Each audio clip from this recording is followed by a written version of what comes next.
ќе доведе до поголема поделба на бинационална основа.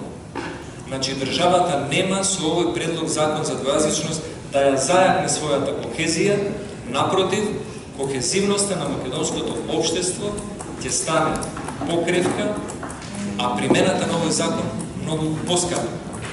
Правата кои што сега граѓаните ги имаат во овој момент нема да бидат дополнително напредени од она што сега секој како поединец може да го користи.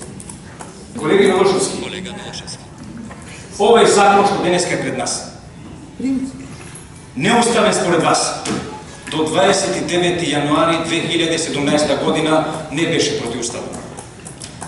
Истиот е. Дословце истиот. Јас сум еден од коавторите. Ама буквално истиот. Зашто го кажувам? Не е добро за државата. Не е добро за граѓаните. Не е добро за сите нас. Зависно од моменталните позиции да завземаме ставот.